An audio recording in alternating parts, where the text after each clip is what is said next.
Assalamu alaikum wa rahmatullah. Do gonnen koy Pont Djoum. Hande men gari do en wadde ziyara miñi amen bandi amen Ousmane Sakho. Ousmane Sakho ko neddo mawdo e wuro ngo, donc min bimo yo tinno wadana men do un peu décrire wuro Djoumgo te ko wuro tariyanki. Donc Ousmane halalimi un peu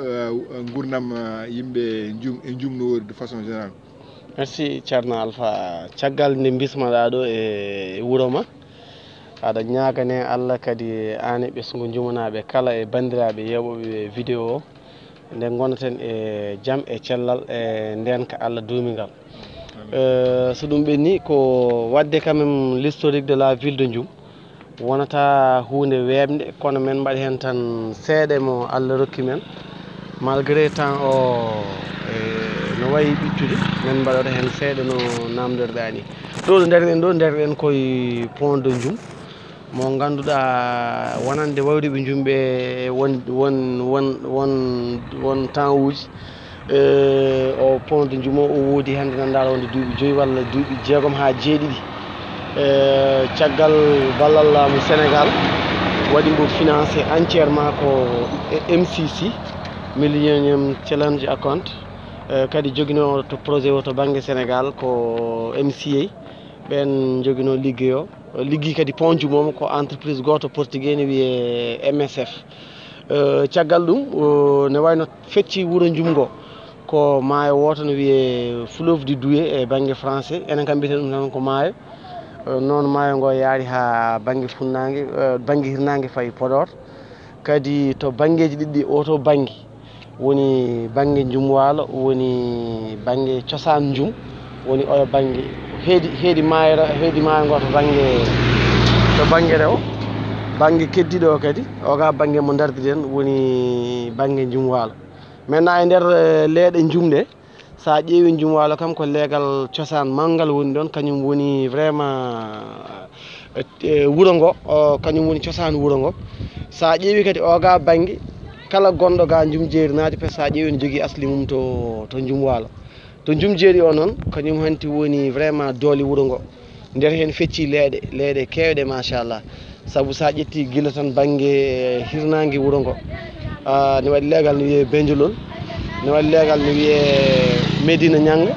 ne waɗi leegal ne wiye Ñanga ngal ɗon aussi ko cosaan Djoum ne waɗi leegal ne wiye Sinthiane ne waɗi leegal ne wiye Njolofeen ne waɗi leegal ne wiye Darou Salam ne waɗi leegal ne wiye Jammel ngal ɗon kadi koye leeɗe cosaan ɗe sa yeehi to banggue dow o to banggue tali o tali peccuɗo wuro ngo woni RN2 on to banggue funnague wuro ngo leegal ngal ɗon ko Yakar walla woni wiyoɓe ni Aynou Madiou ne waɗi leegal safalɓe kadi gongal ɗo ne wiye Oulade Beeri ne waɗi oto banggue hôpital Djoum to banggue hirnague toon ne waɗi wuro Sidi Habib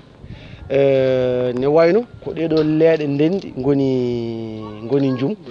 kadi ne waɗi leeɗe tokose gonɗe e nder majje kono ɗeɗo kam gonɗe leeɗe officiel ɓurde hande tengtude maintenant won wiyoɓe population Djoum hande alhamdulillah wuro ngo ne tolni entre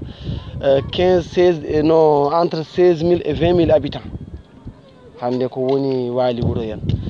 ɗum ne ko yettere Allah on est kadi commune depuis les années 90 Djoum woni commune amin jaare mbeɗe sikki 5 voire 6 maires. Il y avait Bokar Seck le premier maire, après il y a Abibou Dat, Amadou Kane Diallo troisième maire. Actuellement min jogui maire goɗɗo woni l'actuel maire woni Cheikh Oumar Anne ko ɗon woni un peu situation mon jagguɗen e koye men quoi. Ousmane, merci pour cette description. Quand Ousmane, sur le plan politique, il y a Djoumnabe, c'est des opposants. Et Ndiani ko tardini Wourongo sur le plan infrastructure. Est-ce que nous-mêmes, Ousmane, tu peux le confirmer? Non, mais quand même, honnêtement, Djoum a toujours été Djoum a toujours été comme une ville, Gondo et Lamou. Ɗum bomni ɓuri teskede e ko wattindi ko ɗo e oɗo laamu mo jaataɗen hande certes opposition ne woode wuro ngo comme quand même guure mawɗe Sénégal ɗe fof alay saago opposition wooda hen mais hande kam kewendi wuro ngo fof ɓuuri wonde ko to banggue laamu sen ƴeewi kadi hande e laamuji dewɗiɗo ha keewi eɗen mbawi teskade kadi kala laamu dewɗo ɗo waɗi e jum ko ganduɗa koko mantini ɗum kadi ne addana yimɓeɓe vraiment jogade ɓerɗe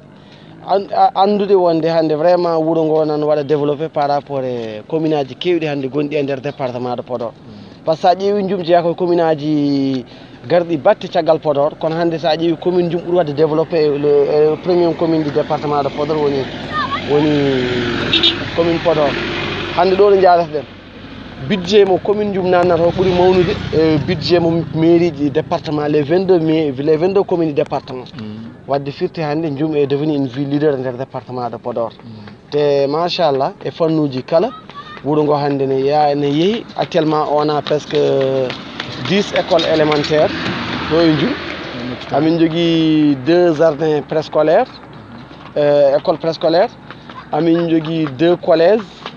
eɗen jogui kadi lycée mo ganduɗa presque on est deuxième mais anda dans toute la région le lycée de Ndioum est deuxième y a aussi l'université gonɗo e mahede mo ganduɗa ko laamu keso woni ɗum maade woni université virtuelle nan mahe suwata IMO suwata o gasde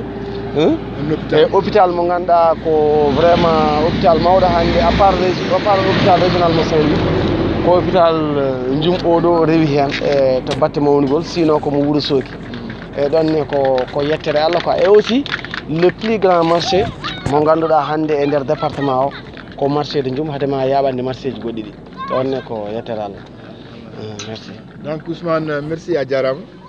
yalla yoɓ moƴƴere yen battani kadi mo wuuri inchallah une prochaine visite so mari ɗo ene taw je trouverai la ville de Ndioum beaucoup plus jolie beaucoup plus beau comme an ka katante haɓama e fannuji kewɗi pour le développement de la ville de Ndioum donc so marti ɗo ñande wonde inchallah je vais trouver un visage beaucoup plus rayonnant de Ndioum Seydi Sakho merci beaucoup merci joni min jinmi wiide wattude hen tan kono mbiɗa ni Allah ne wawi Allah ɓamta duwaw ma kadi eɗen jiiɗi so Allah wurni men ha en tawama eɗen jiiɗi ko jogorɓe hande tamboyade vraiment gonko Ndioum e à l'avenir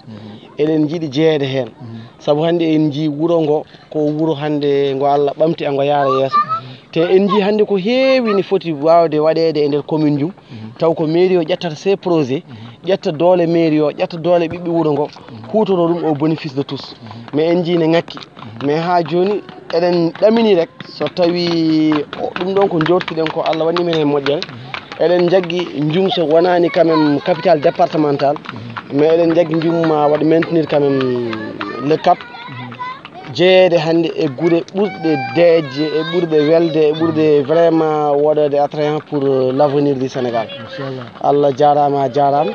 kadi on tuma aɗa bisme vraiment e jogorɓe tawtorede ɗin ñalawmaji e ɗin jammaji kadi mbaɗa hen duwaw inchallah yallo ko men tawtorede merci mon frère. Jarama Seydi Sakho. Merci.